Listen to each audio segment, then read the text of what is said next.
everyone, this is William Salvador here presenting my signature assignment. I'll be going over the competitive global education systems. I'll be talking about education systems around the world, mainly focusing on K through 12 and similar structures. I'll go over how the US stacks up in comparison to other countries, and I'll bring up how some countries have combated recent issues in education. Lastly, I'll go over how bringing in the breadth areas we went over in this term can affect early school systems as well.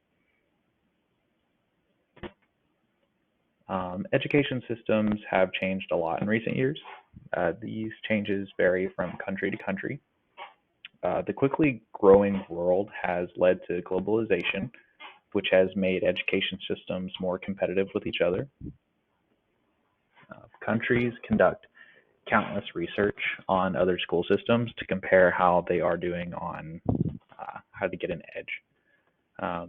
During all the globalization, education systems are having a hard time keeping up with the ever-growing and ever-changing world. On the bright side, though, countries can learn from each other's mistakes and successes more now than ever. Recent studies involving examinations, surveys, and collective assessments have found that the United States ranked low in the quality of education we provided to our students. On average, our adults in the US score lower than average on competency tests in comparison to other countries. Americans ages 16 through 34 also ranked at the bottom of core competencies surveyed. And lastly, the U.S. workforce is also rated low on education level completed. There is hope though. There are a lot of technological advancements, of course, that provide opportunities for us. We're getting away from books and going towards computers, which, whenever we get updated information, we have faster access to it. Instead of being stuck with the same books for 10 years, we could just update what we know and keep teaching it to our students. Globally, we can observe and identify problems in education faster because we are connected with more school systems, not just in our own country, but across the world. And then luckily, school systems have been very open about sharing their issues, problems, and possible solutions to issues so that we can come together kind of as a whole planet and work together on improving our school systems because everybody wants to succeed. And lastly, just with everybody being connected, we can identify why some countries have just an edge or just better results than other countries do. And we can look at it very broadly and also very minutely and see the small details that they are doing that are giving them just the edge on the education system to see why they're more competitive than others.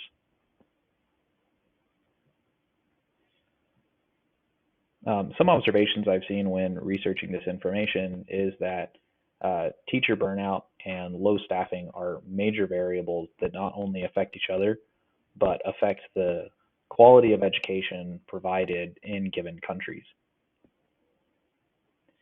In many countries, teachers are not meeting strict expectations, and classrooms are getting very cramped with too many students per teacher. Technology is also causing a gap between students and teachers where students are becoming very savvy with technology that teachers are not. So there are bits of information that teachers are actually having a hard time instructing students, or there are ways of educating students that are the new way that teachers just aren't keeping up with in some schools in some countries. And on average, students are less interested in education than they were in the past. They have more distractions, they have more entertainment, and education is just more boring to them than the lives that they can lead, especially with their connections to technology and social media. Along with that, students are less socially and psychologically attuned. Life is changing for all of us, and we are experiencing more psychological issues and more mental health issues in our students all across the world. This is one thing that is strongly affecting our education systems. especially in the larger cities and larger countries. Um, on the other hand, some school systems have found very effective solutions for many of these issues. Just some of the recent findings that some countries have come up with in 2021 alone was in Lesotho. They found that focusing on quality of teachers was key for them. It was very effective and it produced positive results. Um, Japan, on the other hand, went a totally different route. They noticed that some of their school systems were having very high outcomes, very good outcomes, and then in other areas they were experiencing low outcomes, and most of it was based on area. So they were rotating instructors. They were actually making them switch their job locations and just rotating them between schools. And then they showed that the rich areas that had the higher quality teachers were receiving cross training, and vice versa for those teachers that were instructing in lower quality areas. And not only were they cross training, the students were getting different types of teachers from different types of backgrounds. And this improved the quality of education that the more poor students were experiencing, but it actually had no negative effects on those students that lived in the higher income areas. When this idea was presented to other countries, especially in Europe and the United States, there was teachers backlash in those countries because these teachers wanted to remain, with their autonomy. They didn't want to be made to rotate among schools. They wanted to stay in the school they wanted to stay in.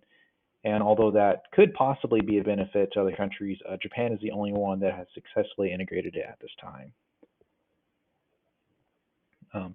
And then United States found that having a broad spectrum of free access to tutoring in their schools improved overall success in all grades.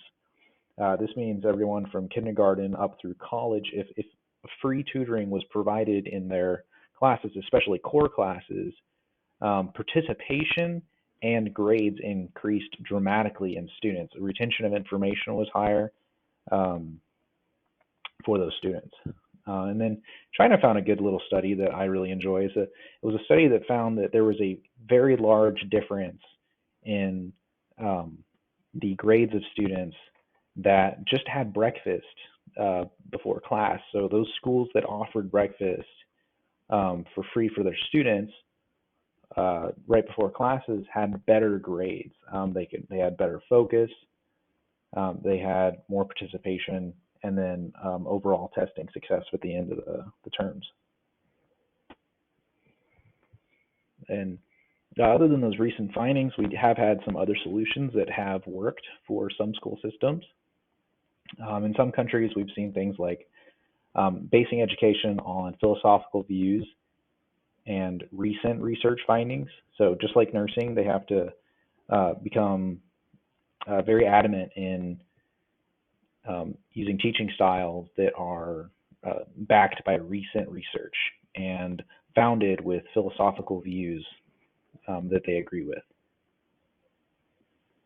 And including the instructors in decision making, especially whenever wanting to change rules or make changes, including the instructors was very beneficial to school systems, especially in retention of instructors and staving off burnout. When making major changes in facilities, it was very important to involve all the parties that were impacted. Anybody that could be affected by the changes made by the facility, if they brought them in on the decision making, it kind of helped get more information before they made any major changes. And these had long-lasting impacts on the facilities and education systems on the small scale, just from school to school. And then another one was incorporating high standards for professional ethics in school staff members. So the staff members themselves just focusing on the ethics that they are teaching by was something that actually raised the relationships between coworkers and student-teacher relationships. Another big thing that was very controversial for a long time that is becoming a very common among countries, especially in European countries and the United States, is avoiding political issues in the school system. Schools are becoming hands-off on trying to direct their students politically. It's becoming taboo because it so strongly negatively affects their students' participation in schools, and also it is affecting the teachers whenever they're made to teach certain political views. And when educating students, it has been proven to be very beneficial to, instead of focusing on logic and understanding of information, instead focusing on the premise of problem solving itself and reasoning. This is proving to be the new way of education, and all the schools that are kind of ahead of everyone, they're realizing that this is the way to focus on teaching children, because it teaches them how to teach themselves and how to understand problems that they've never seen before instead of just memorizing a bunch of stuff. These are greatly benefiting the grades of those involved. And then just incorporating liberal arts in schools has also proven to be just a balancing standard that helps students in a very broad spectrum of ways. And this is mostly affected by the courses that are available by the school systems, and then also the way that the teachers are instructing. I'll just go over the basic classes for liberal arts now. So when teaching liberal arts, you can start this very early. You know, we're all learning it in college, but these liberal arts courses start very young.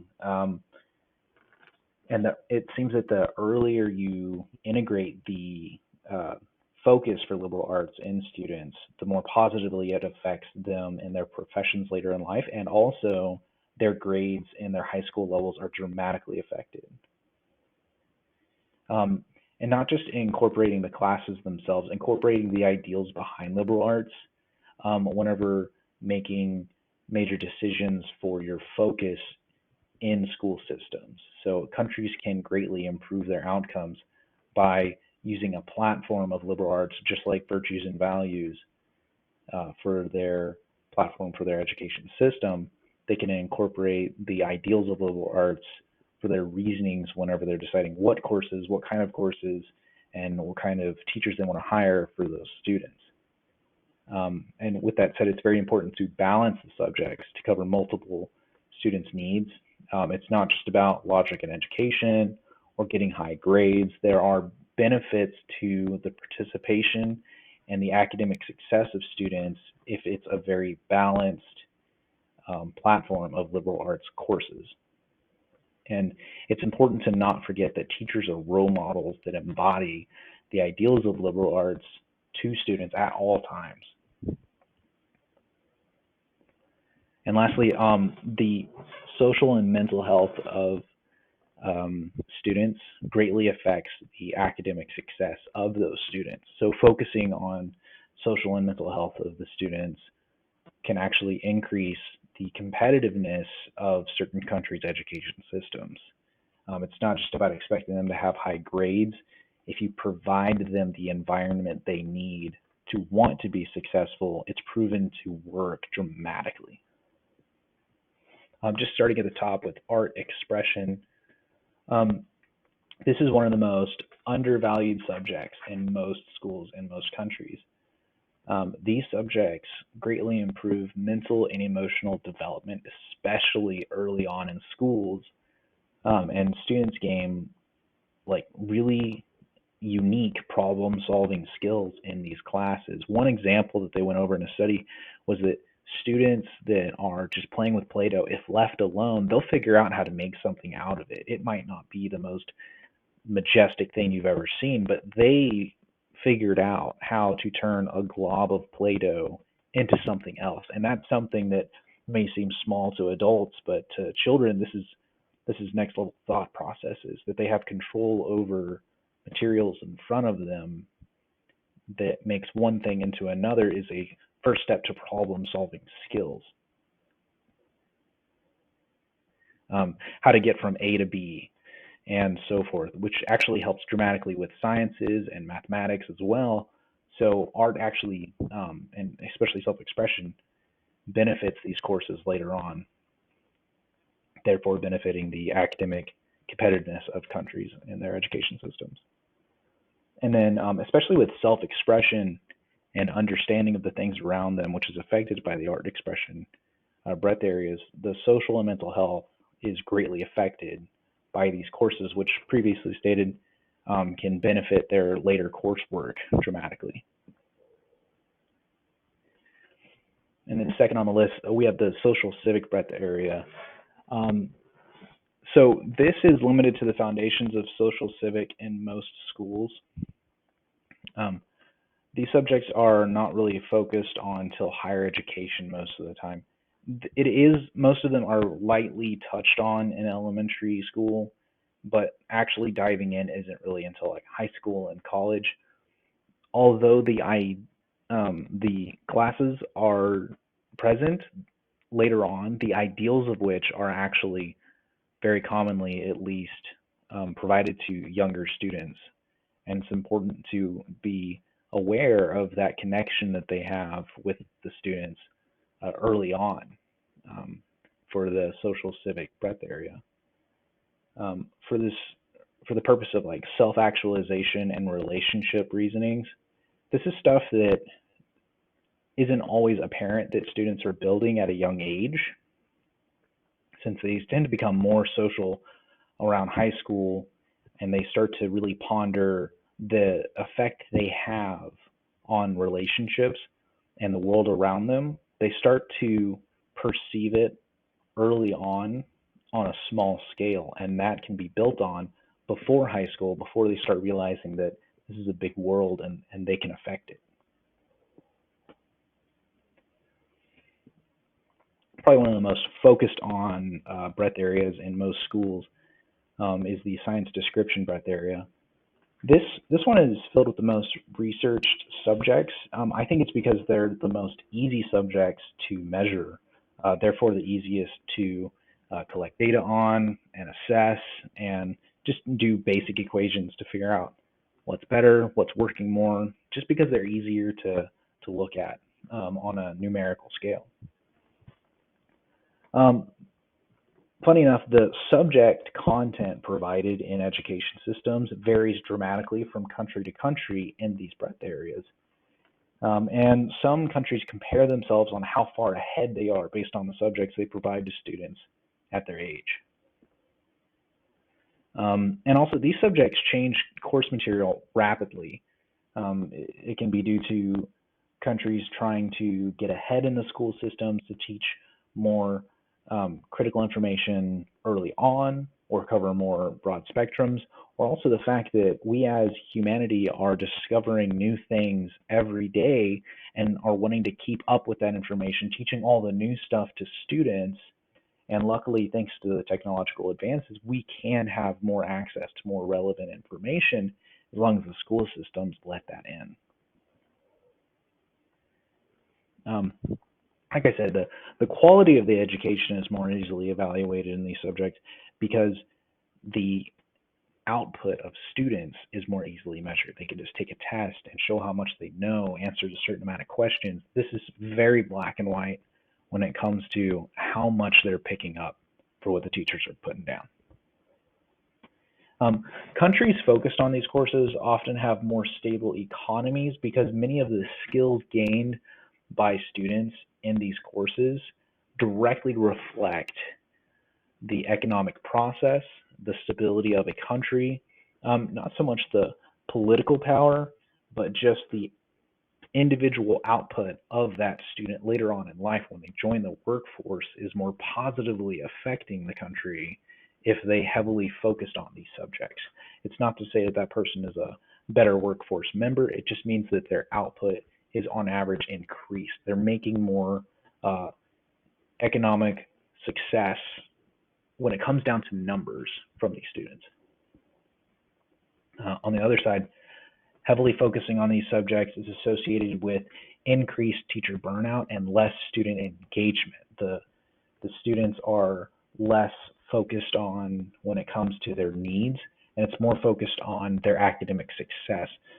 In that same note, teachers are often pushed to meet very strict deadlines and very high expectations to get those numbers up. They often don't get to teach the material they want to, and they're often the complaints are that they are teaching for the test, not teaching for success, is something I've seen multiple times when looking up recent complaints from teachers that have schools that heavily focus on these subjects, especially in Eastern countries. And then, of course, there's the value meaning breadth area. Any class can represent value meaning, but it's not exactly the course material that's representing it, it's the way it's being taught. These lessons are reinforced by attitudes of role models for the most part.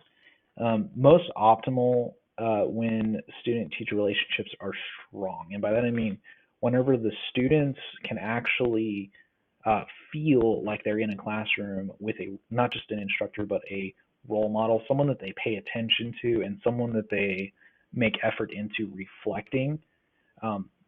If the teacher seems like someone they want to be someday or something like that, the relationship between them is stronger and they will pick up more of the sense of purpose, the values, things that can't just be taught, and more importantly, things that can't be measured. It's currently impossible to measure these benefits to students when they're being taught values and meaning on a broad scale, but you can see when focusing on a narrow scale, whenever you, especially with interviews with students and teachers, that they could see the connection between teachers and students being positive, optimistic. The students individually had most of the time more participation in classes with those teachers. The downside is that this is very hard to control, and it's very limited to like literally one instructor at a time can have a large span of effect over students around them. But sadly, whenever you have a good teacher like that, you want to have a lot of students with them, and they're pumping these teachers up to like 25, 30, 35 students per classroom, but value meaning is better absorbed in small classes, which is the opposite direction that we're going. But if we can get those classrooms where the students are, viewing their teachers as positive role models, the benefits to students are great. They're more motivated, they're more engaged, and they're genuinely just putting more effort into their courses. In conclusion, guys, there's a lot we can learn from other countries to improve our education systems. As you've seen, I've gone over a lot of stuff that was learned from other countries, most of which not in the United States, but most of which just all over the world. We've made a lot of discoveries as a planet, and it's all open access that our school systems can use.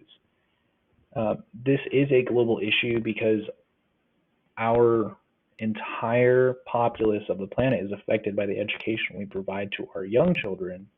So when looking at our education, it's not just about being competitive, but friendly and caring about the other communities around the world and how they're providing for their students, not just to see what we can learn from them, but possibly to see how we can help them improve their education systems as well.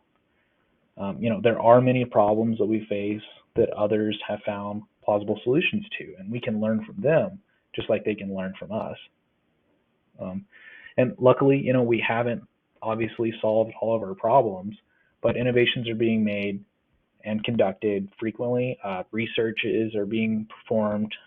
There are a lot of studies that are still being conducted every day, just like the few that I showed y'all just from last year. We're learning a lot every day about how to improve our education systems. And luckily, these researches are being performed all around the planet. Many studies that we can all learn from and hopefully all build on and improve our education systems, not just for the countries themselves, but for the people inside them.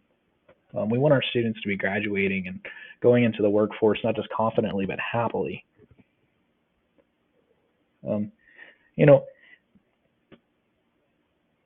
Our country's in the end, we'll have to work together to be competitive with each other so that we can all give each other an edge. And if we work together, we'll be able to adapt with globalization because globalization is outpacing all of our solutions. But if we work together, we can bring the solutions together and all benefit at the same time. And of course, like I stated, schools that focus on the breadth areas, especially early on in education, have more success in their students and have more success as a country when it comes to measuring their academic success. And that is all I have for you guys. I can't wait to see what y'all have to present.